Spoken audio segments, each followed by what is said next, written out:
Hi, this is video number 318. It is halftime here, the Penn State-Akron game.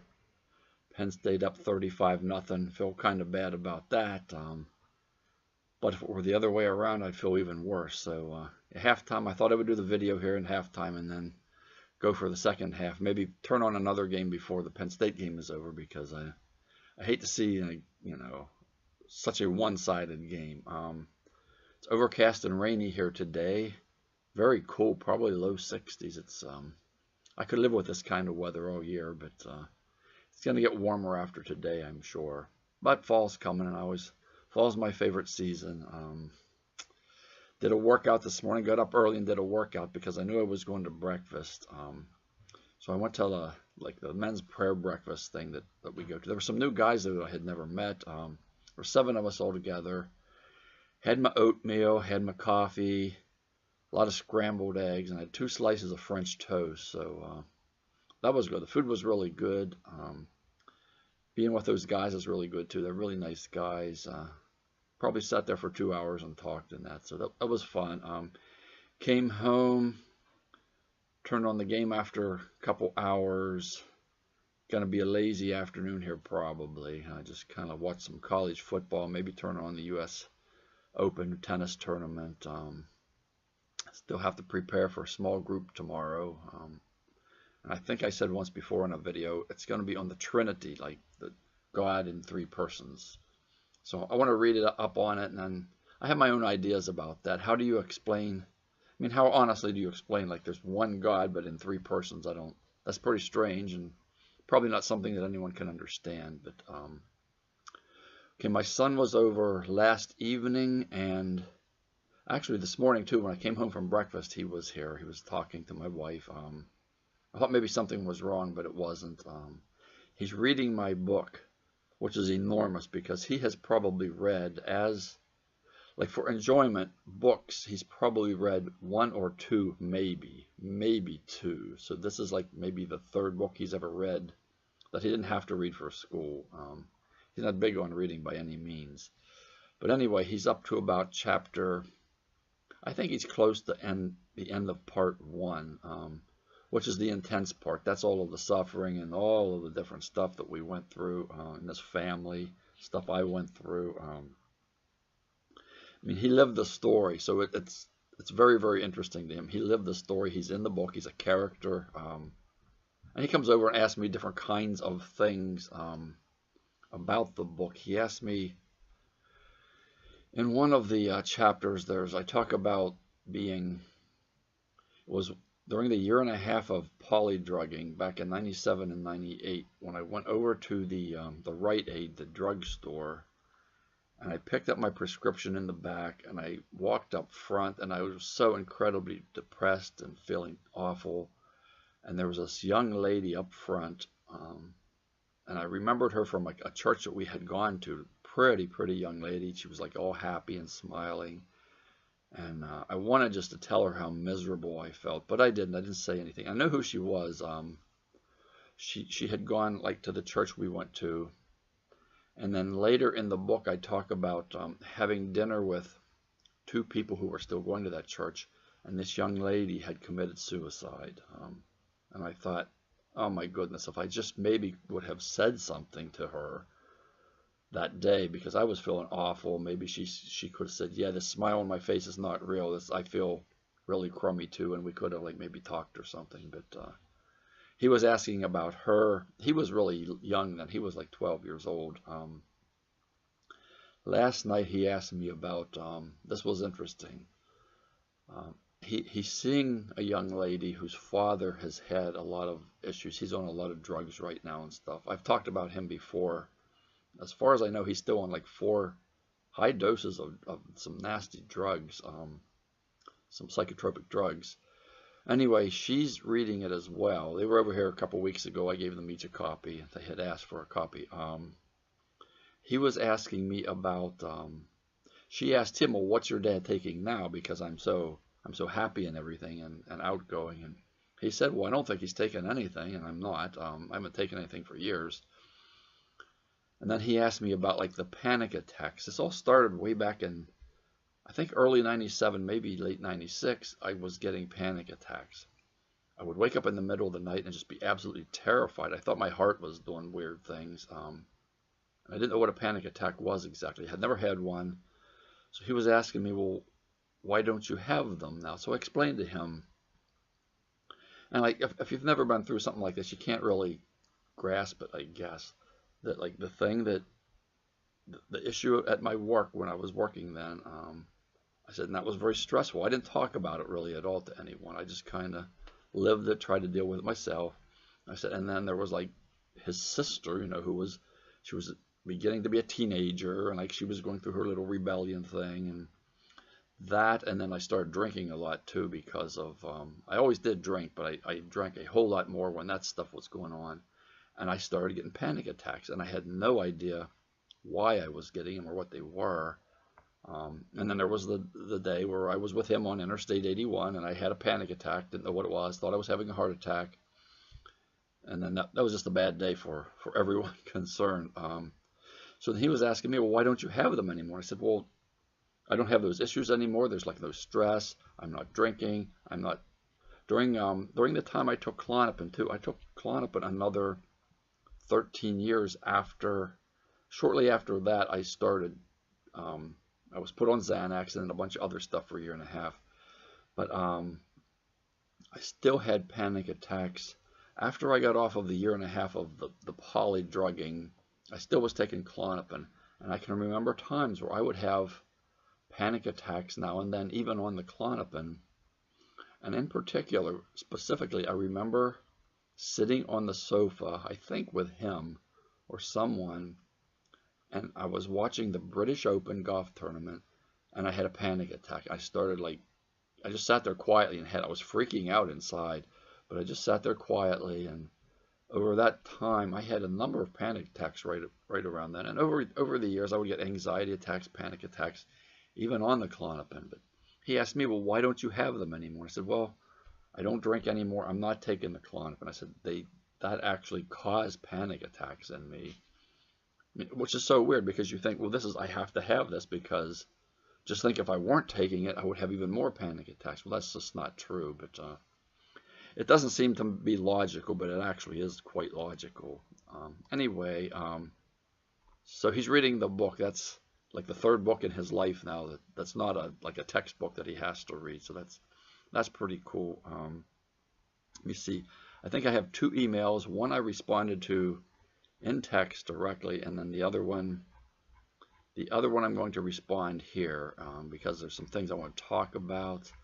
And then I'll probably do one of my readings. I had mentioned that one, I think, in yesterday's video. Okay, email Dawn. I am the girl with the movement issues in her face. Here again to tell you of an odd and unbelievable occurrence, and this is kind of weird. I'm sure this is a first for the books. Earlier today, my brother came home from work and had a beer on the back deck like he occasionally does from time to time. I was sitting by him and smelled the beer, only smelled. I do not drink, as I have always been sensitive to alcohol, nor would I ever. He wasn't directly by me, but the smell of the alcohol made its way to me, and my teeth started chattering like crazy. I asked him, are you drinking a beer? He said yes.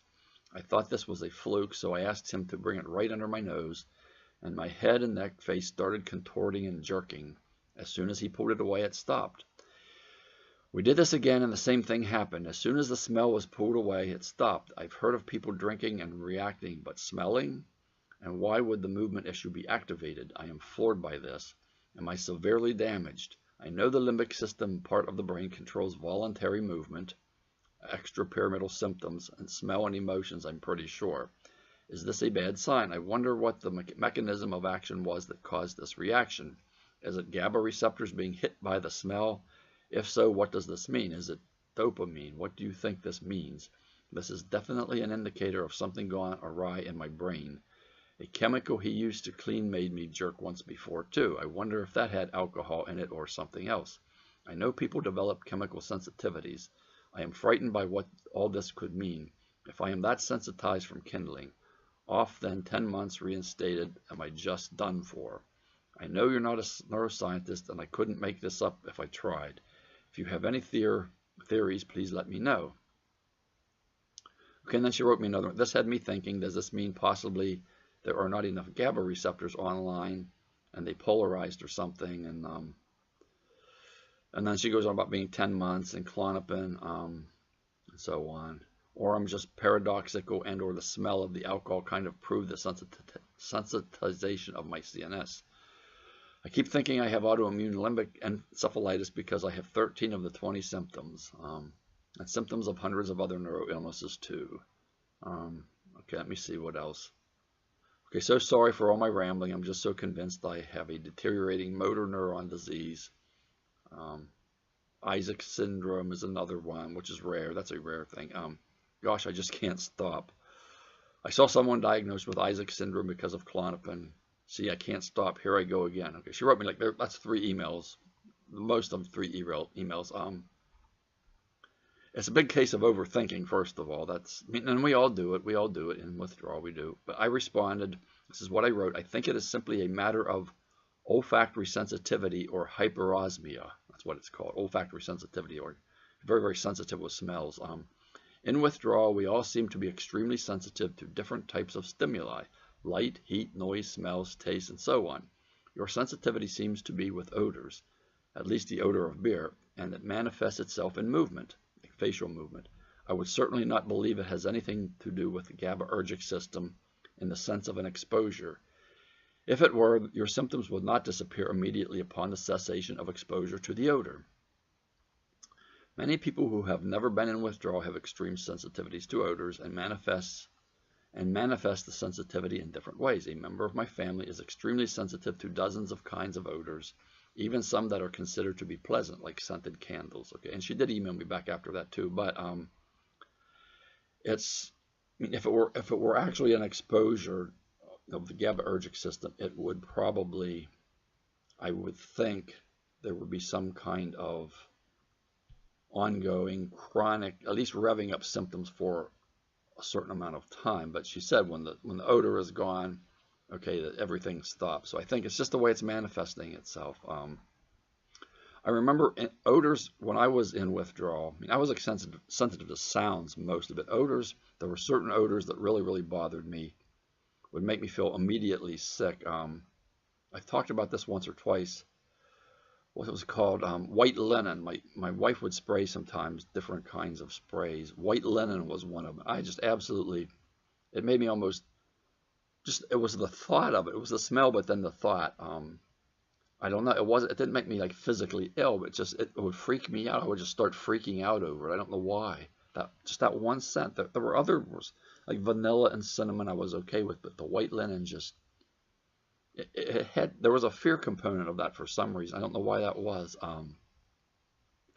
But odors are very, like, just for someone who's never been in withdrawal, odors are very, when you smell a certain odor, it can take your memory back to like many, many years earlier when you smelled it before. There's something about odors that's very, very strange. But I think in this case, it's just that particular odor, and it manifested itself like in that way, like movement, facial movement.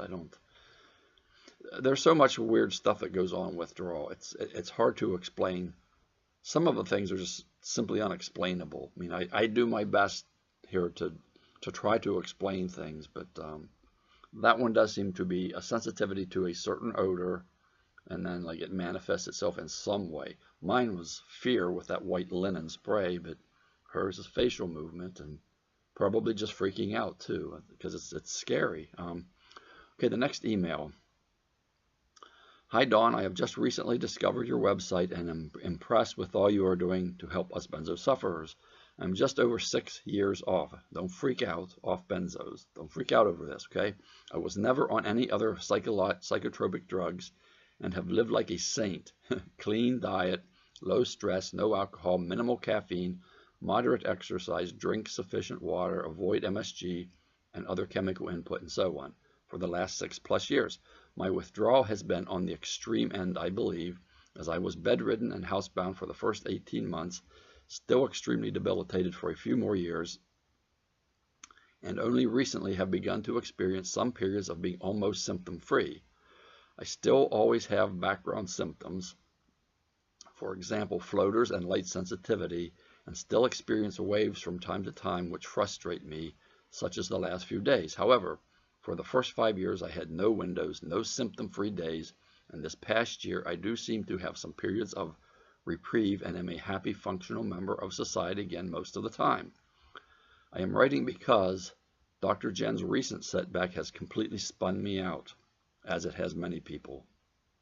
I have always been fearful of these late in the game setbacks, such as hers and Matt Samet's. The only thing that has gotten me through some of my hardest days has been knowing that this will end and I won't have to experience this type of hellish suffering ever again. Lately, more and more stories have surfaced that make me think otherwise, and this scares me so. I'm hoping you can give me some advice on how to avoid this type of recurrence and how to stop obsessing over the possibility.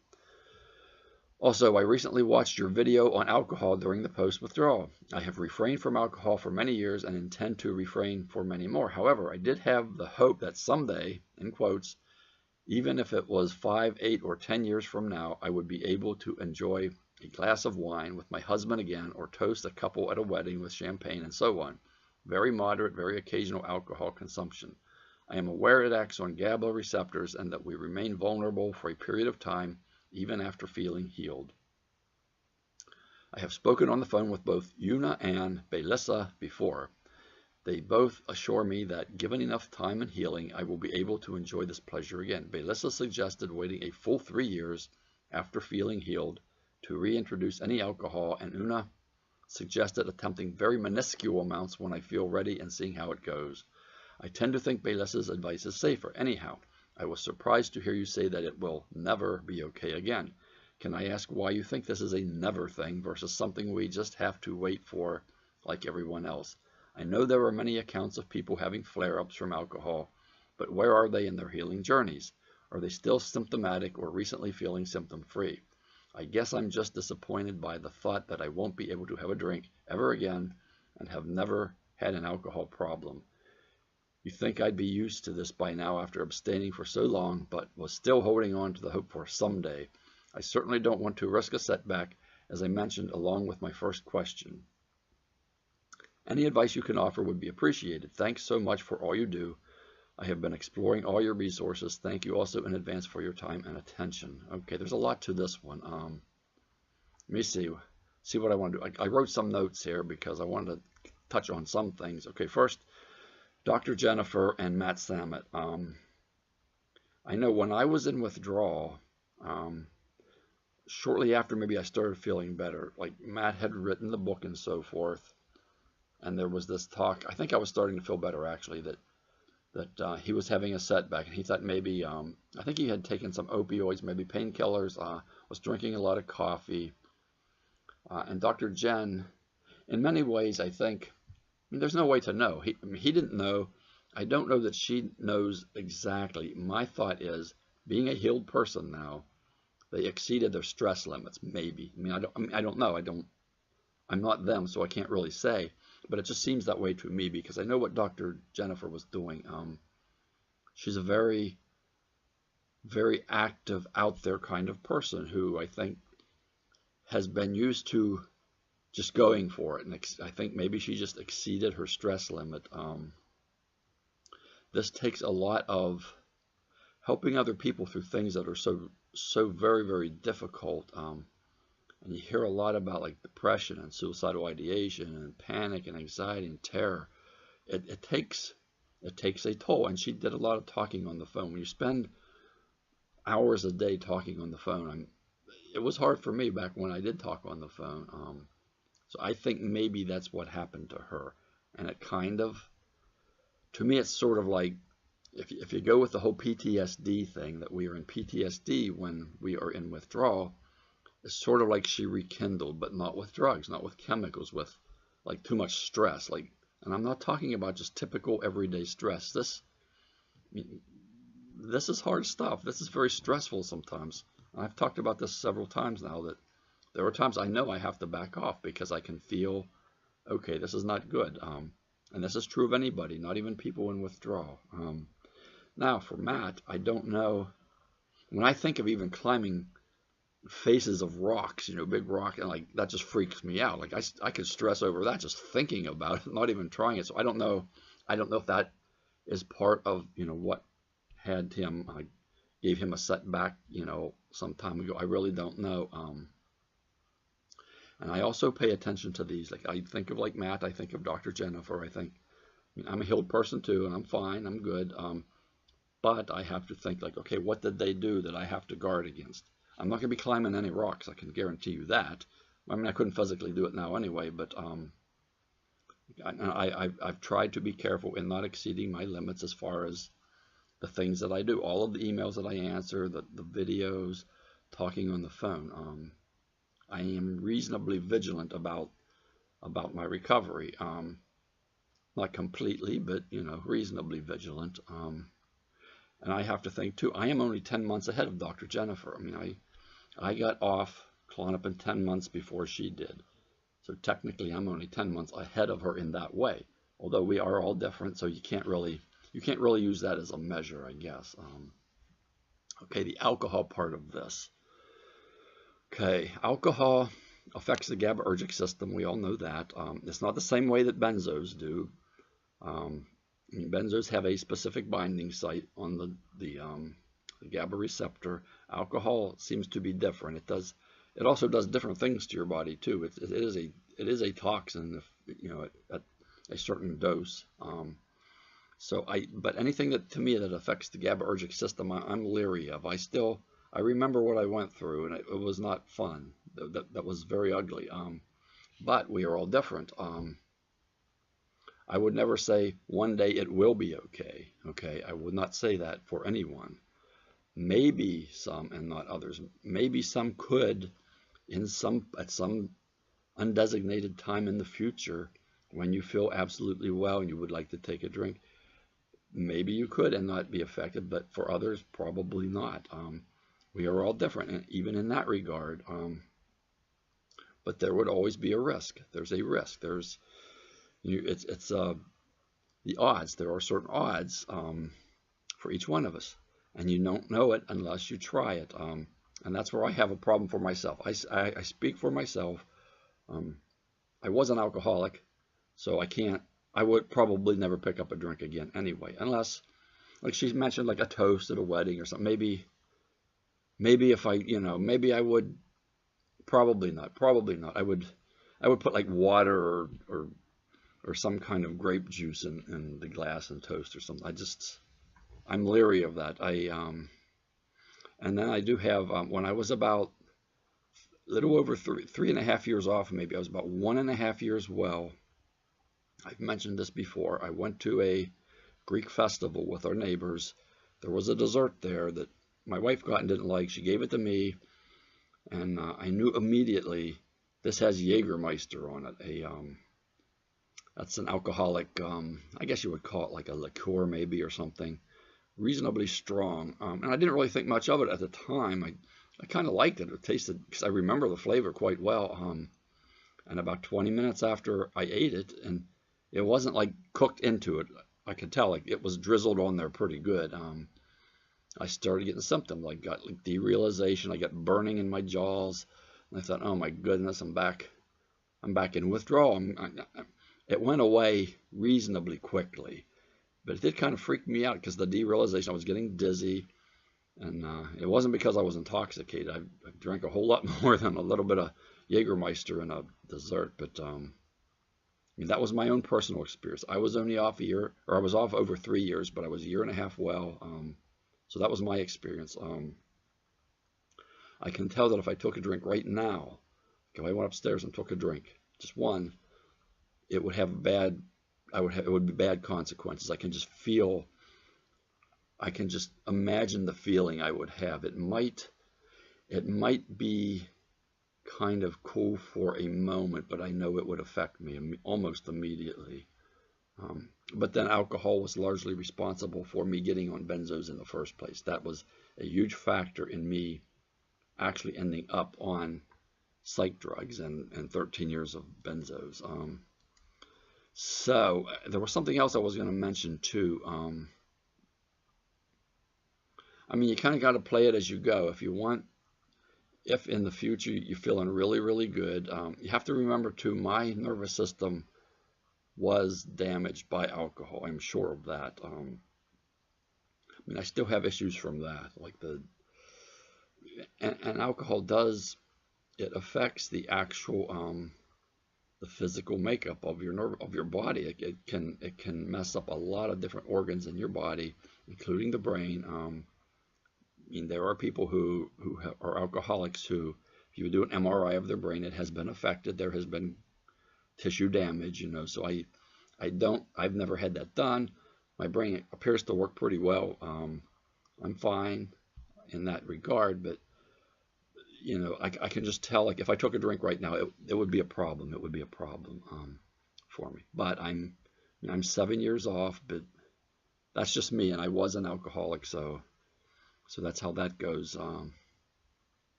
I mean, saying never, like for me, the word never does apply. I can't imagine a time when I would risk it. And I'm getting on in years here too. I don't want to spend, you know, the rest of my days being in withdrawal again.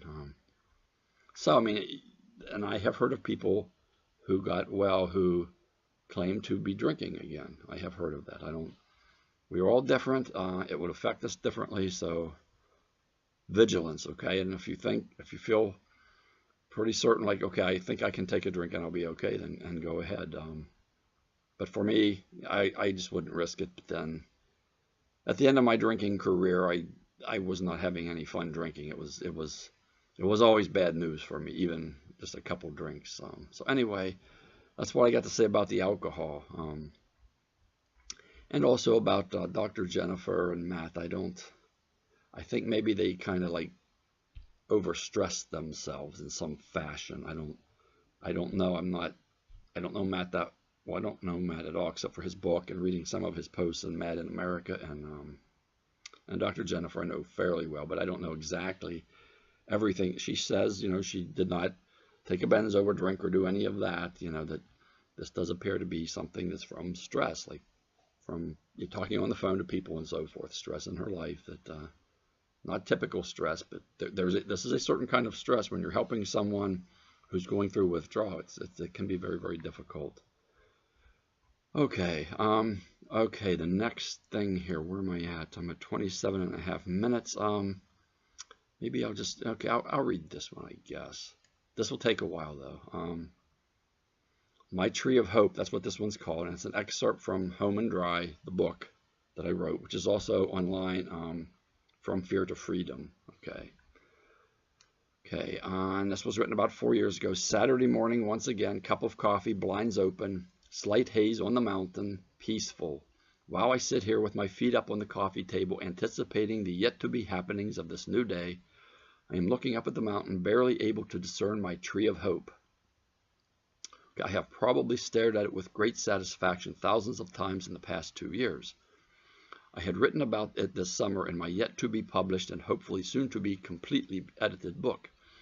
In a short while, I will be heading to State College, Pennsylvania, to watch a football game with my friend Jason, who has played a prominent role in my recovery and in the book. Jason had suffered through many months of post-acute withdrawal from booze and street drugs several years ago. We both have known and survived the agony of withdrawal, and that fills our trips to Happy Valley with an ecstasy that is hard to describe.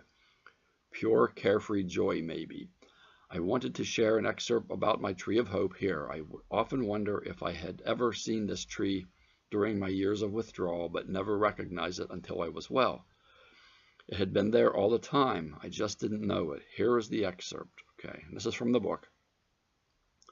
Okay, and this is me sitting in my living room, like in the book, like sitting where I was sitting when I started this particular post. Okay, and in the book my name is Lee, okay, which is actually my middle name. His vision dropped to another area of the mountain in search of something he had discovered in the autumn of 2012, when the leaves of the trees on the mountain were turning color. At the time, he regarded it as something that was unusual, but had given it little more thought. The following year, he noticed it again and tried to mark its location so that he could identify where it would reappear in 2014, this year. He marked its location from his chair. It was located at a spot that seemed to touch the left side of the cowl on the chimney of the house behind Pastor Dave's house. Of course, it was actually located a half-mile or more from the chimney cow, but it gave the perception that it was in physical contact with the cow. Yeah, the cow is like the flat metal thing that's on top of the chimneys. I guess it's probably to disperse smoke or something. I don't know. This something was a very small tree, or at least it appeared to be very small compared to the other trees on the mountain. In the fall, it was the first tree that could be seen from Lee's vantage point in the living room that changed color. That in itself was not very remarkable. The extraordinary aspect was the color of the leaves. They were a vibrant, brilliant red, unlike the color of any of the other trees on the mountain. Lee thought the tree resembled the burning bush at the side of his house, but to be visibly so far away, it was surely much larger than a shrub. Even though he had marked its location last fall, the tree had disappeared into the various shades of brown-gray over the winter because its leaves had dropped. All winter, Lee tried to imagine where it would be if he could see it. He wanted to be able to predict where it would pop up this autumn.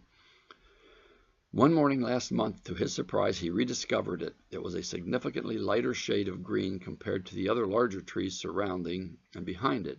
Even though it was small, its shape was unmistakable. This was the tree. It was obviously a special tree in Lee's mind. The first time he had spied it, in 2012, he had just passed his 2-year anniversary of being free of benzodiazepines. At the same time, the last of all the mental and emotional symptoms of his withdrawal had finally faded, along with that relentlessly dizzy, disconnected feeling he had had for years.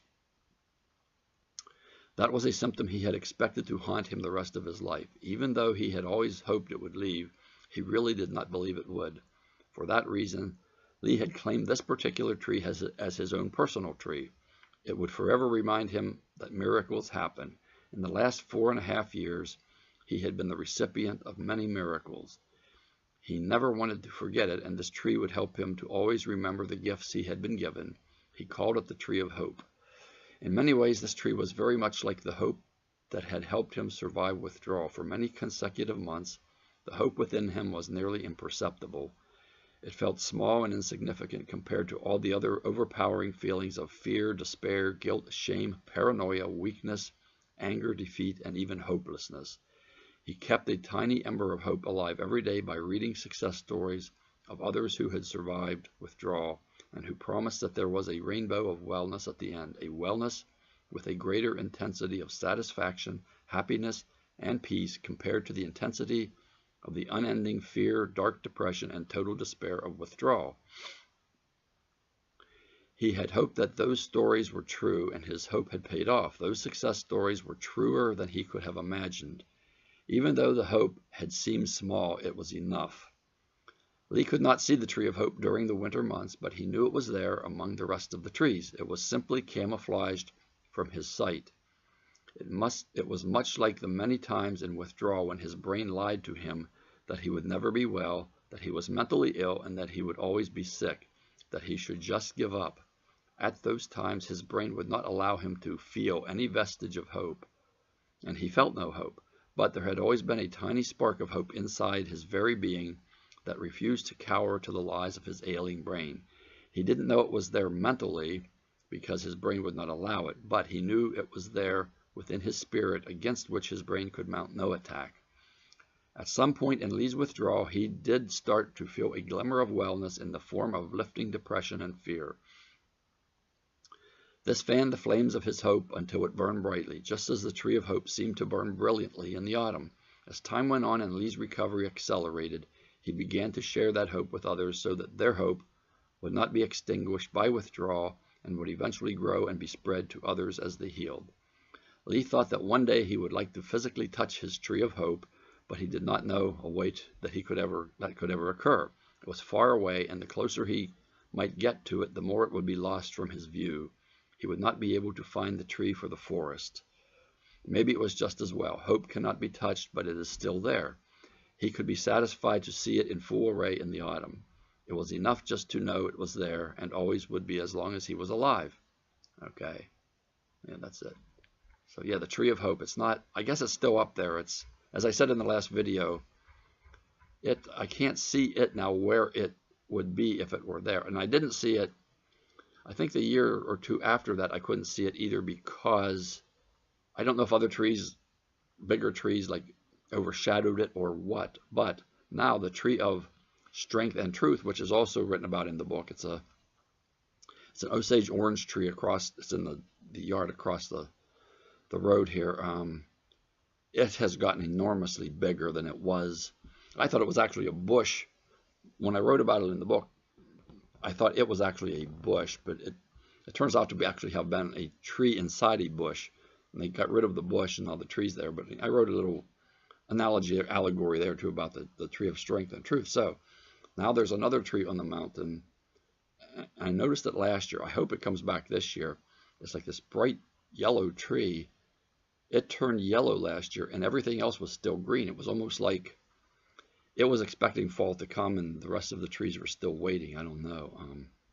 So I'm hoping for that this year. But so my tree of hope is up there, but this is kind of like my new tree of hope, I guess. Maybe that's so that, you know, the tree of strength and truth could grow. I don't know. But yeah, the Osage orange tree is really big now. It's probably maybe 30 feet high or so. It's pretty amazing.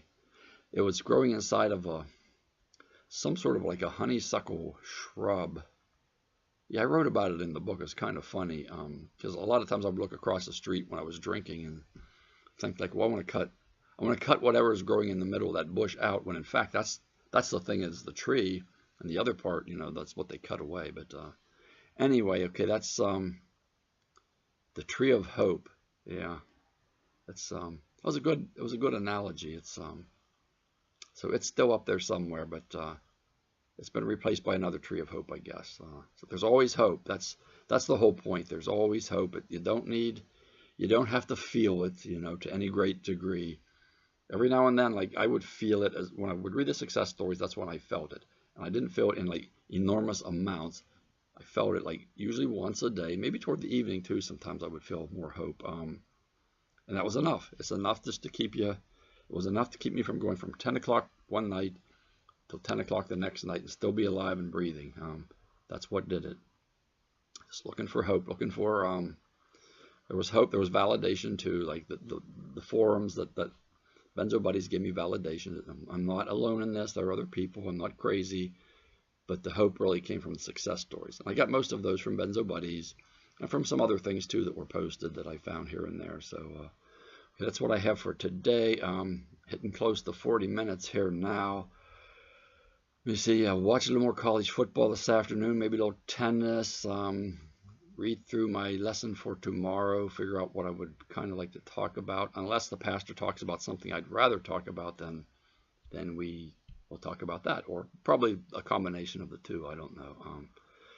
So Saturday afternoon, hope you're having a good weekend. That things are, you know, looking up for you and improving. I can tell you for certain you're getting well, you are healing. It's I know it doesn't feel that way. I know, like, your brain's lying to you and telling you Don's crazy, he's wrong about this, I'm not well, I'm not going to get well.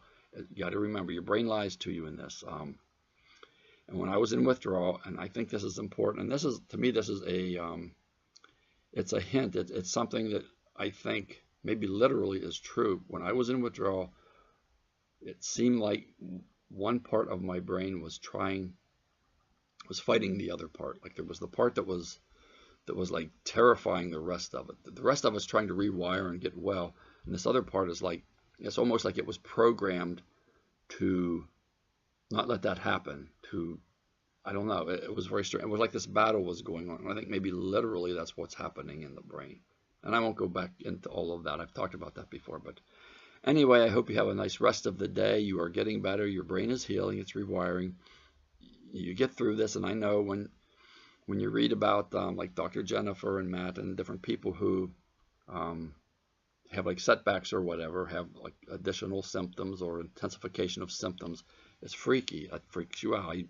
I don't understand that myself exactly, but I do understand that if, for instance, Dr. Jennifer, if she exceeded her limit as far as like stress and trauma in her life, then I can see how that could kind of have like a kindling effect. And like the brain thinks like, well, I've been in this position before, and what I did before was I went into withdrawal. You know, it could be that. or it remembers what it did and it thinks what it did was right.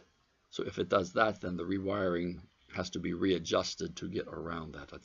And I think that's in a nutshell, that's kind of how I'm thinking right now about it. And it does make sense to me, but it does also show we all need to be vigilant, especially when you're in withdrawal. The whole alcohol thing, I mean, we're all different, okay? What's right for one may not be right for another. I don't know. Do I ever see myself taking a drink again in the future? Probably not, unless I felt like really, really comfortable that, like, okay, I think I can just take one drink. I can toast, like my son at his wedding, if that ever happens. I can toast him, and that would be I would be tempted to do that. But I probably would say, hey, put some grape juice in my glass. I don't know. I don't know. We'll see. I know he would not ever want me to experience everything that I experienced in withdrawal, because it was bad. He saw what happened to me, and I don't think he would ever want me to risk that again, even for his wedding. I don't think he would. But anyway, that's what I have. Gonna get back to the second half here of the ball game. Take care. As always, I'm right here, and I will be right here. Bye-bye.